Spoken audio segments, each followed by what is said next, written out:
Hello everyone, welcome to Be Switched. My name is Will.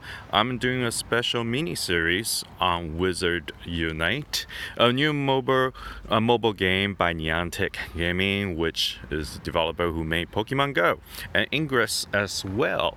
And they're currently doing beta testing in Australia and New Zealand, and I happened to be here touring. So I decided to do this short series to show you how the gameplay works, because I'm really not sure if it will still work once I am out of New Zealand. Last couple videos we did a getting started one, and also another one just explaining the suitcase and also the daily quest. So now we are going to visit different little things. Let's go into these inns, looking with the one with the blue roof. In an effort to combat the calamity, innkeepers from across the world have agreed to supply witches and wizards with free food. Their generosity will help keep you energized on your travels. Make certain you thank them. Great. So we'll be provided with spell energy. I would imagine spell energy is kind of the battle power or some sort that you will use. Is here. You will need it for confoundable in battle and challenges. Trace the glyph. Here we go. Butterbeer. 7 spell energy. That's great. And just like Pokestop, it appears I can come back again in roughly about 5 minutes to recollect. And I noticed also at the bottom right, there is another icon called Dark Detectors. The Ministry have repurposed dark detectors, attuning them to locate hard-to-find traces. Active dark detectors reveal traces you wouldn't normally see in the area around the inn. Okay. So if you activate multiple dark detectors to reveal higher severity traces, using 3 together may even reveal severe emergency level foundables. It looks like this is very similar to how Lure module works. And then tap the button to Amplifier to place a dark detector. You can find the dark detectors as rewards or in Diagon Alley. Have not visited yet. Looks like we have one that we can use. Might as well. Why not? Let's see how long the dark detector is going to use. Looks like I'm here by myself. Okay. Well, let's go out and see. Well, we have one here. You can see, things are popping up. So it looks like the inn you visited, you will see the smoke coming out compared to other inns behind. As you can see, there's no smoke. That means I haven't visited. And you can see the dark detector spinning around to indicate that. Oh, well, the one just went away. Let's trap this one before it goes. It's Crippler. Set the threat level is low.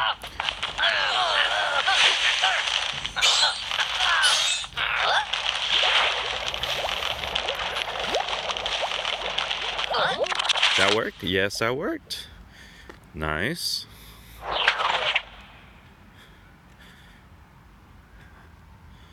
Oh, okay. I return the stuff. Looks good. Wonders of the Wizarding World.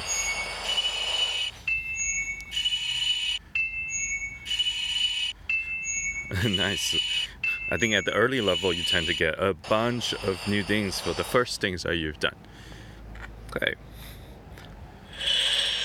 Alright. I'm going to go ahead and place the sticker here. It's great. Let's back out. So, also have this greenhouse looking thing.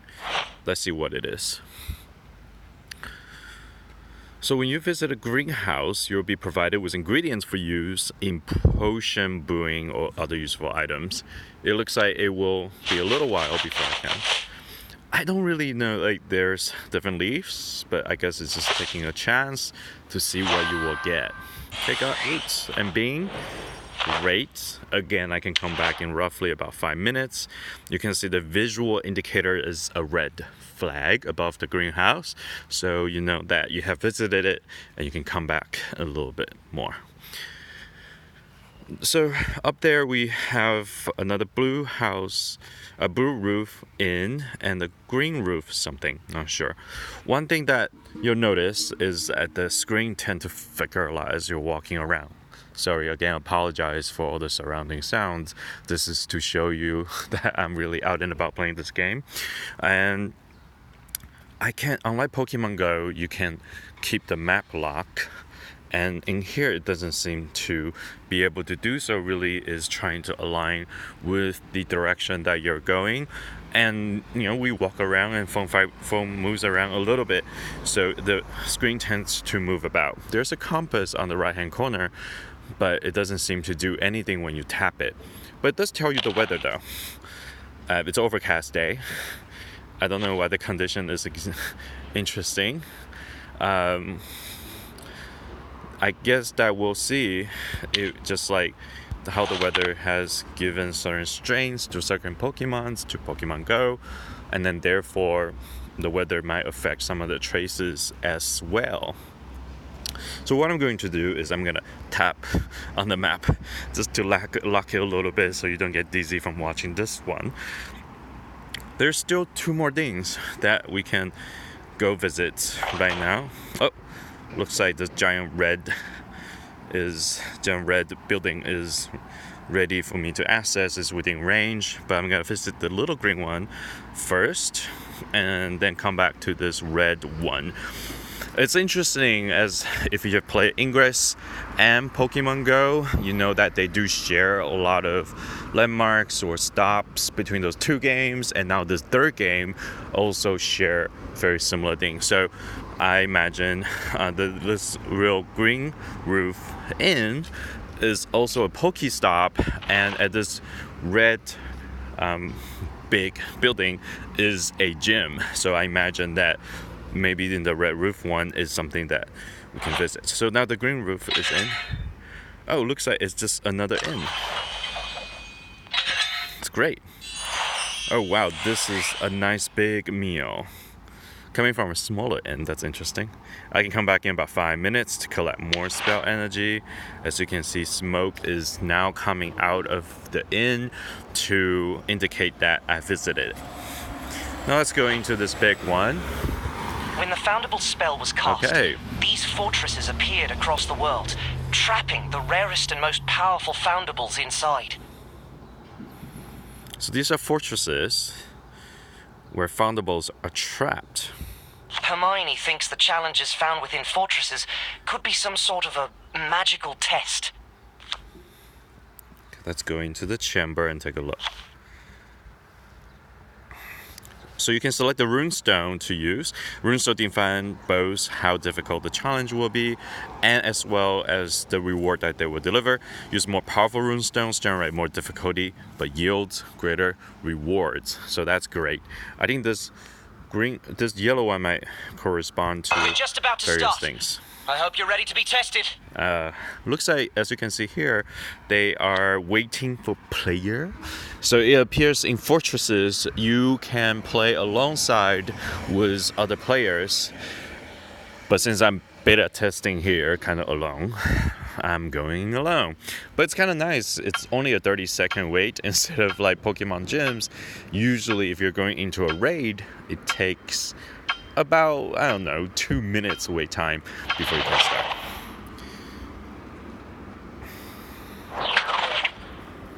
Okay. 2 foes to win. Looks like I'm not playing with other players. It's really like a raid. So you kind of do it solo, or you can do it with other players going against a boss. As you can see here, the loading time still suffers a little bit. Well, it looks like you're in for a bit of a fight. You'll have to defeat this foe in combat. Okay. Foe will attack in an effort to reduce your stamina. Whoa. Oh, wow. He took the first shot. Spell heal foe reduce their stamina. So it's not very intuitive that you have to kind of drag down the... Oh wow, it looks like he's blocking the attack, but the attack is making some damage. As you can see at the lower left corner, you can see that different spell. That's where your spell energy comes. So each time you cast the spell, it lowers But it seems that Protego does not cost a spell energy, which is good. Alright. Looks like we got him.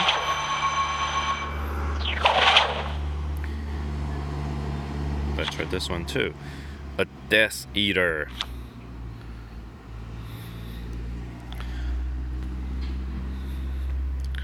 Let's see if we can get this going, and hopefully again that it will go faster and faster.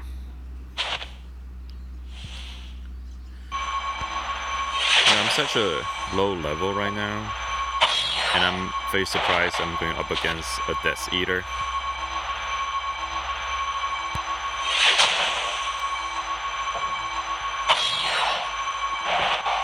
I like how he spins around and try to attack. It's kind of nice where he's not moving around a lot, so it makes targeting a little bit easier.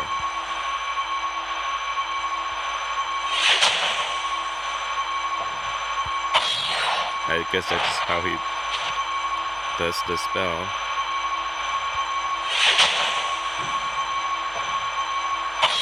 It is timed, so I have one more hit that I need to get.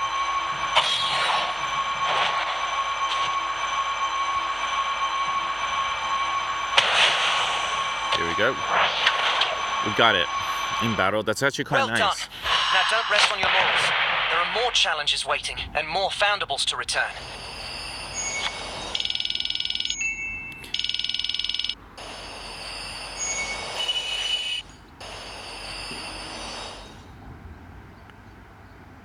Okay. Oh, nice. So that's basically what you can do. And I guess when you visit a chamber, then you can, chamber 1, you defeat it, you can go to chamber 2. Again, what's the wizard challenges description is that wizard challenges are where the rarest, most valuable foundables have been placed by the Calamity. In order to return them, you'll have to engage in combat against dangerous foes and fearsome adversary.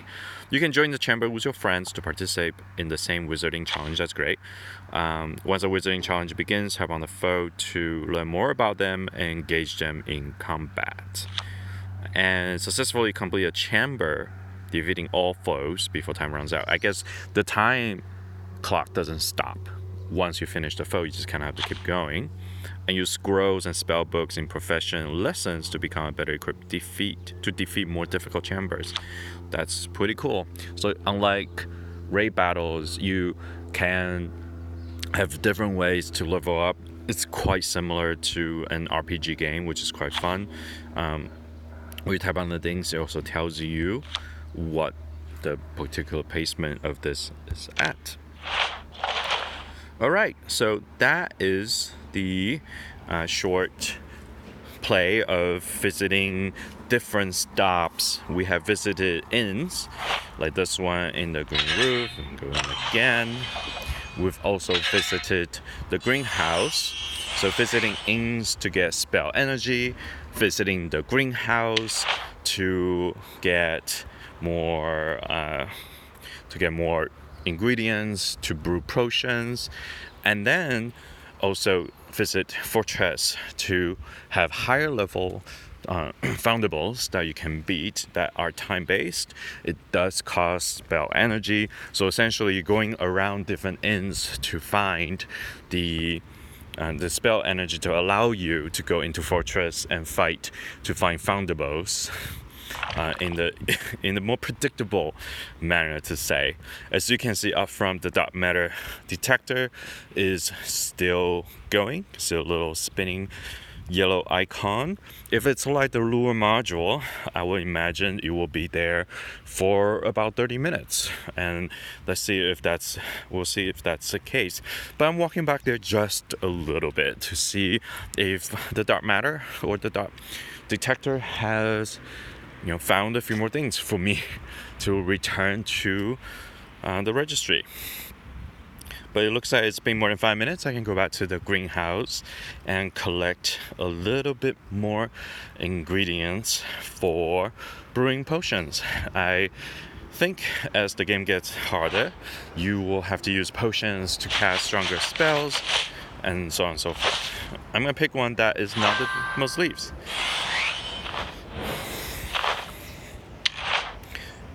And it's interesting that, on the map you will see random items that you can pick up, either ingredients or port keys that you can find and utilize. But doesn't seem like there's any more foundables around here or magical trays that's collected by the dark detector. So, gonna take a pause here, and thanks again for dropping by. We've gone through inns, fortresses, and greenhouses. And next time we are hopefully going to brew some potions. We're also going to go through the ministry card, the suitcase a little bit more, and so on and so forth. So, oh, looks like something show up. It appears that the yellow light above the trace of the magical trace shows that maybe it's revealed by the dark detector. And let's see what we get. Oh.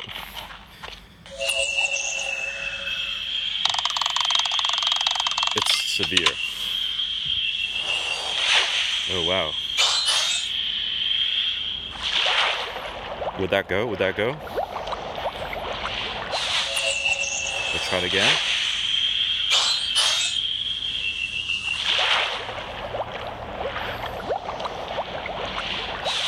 This time I'm gonna use a potion. Greatly improves your spellcast for both combat and traces. A potion that strongly improves on net casting traces challenges. So, strong or potent? I'm gonna use strong for now. Let's see.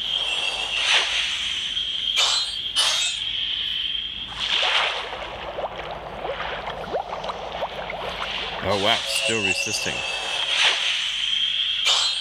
2 more tries. Looks like it's going a little. Oh no.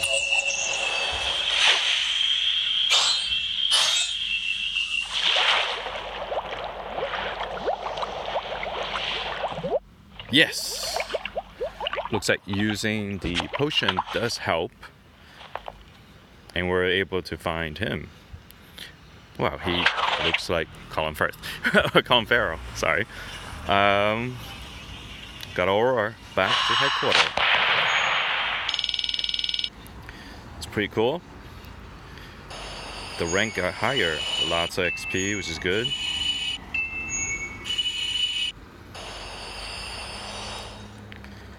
That's great. I think the dark detector really gives you something to work with.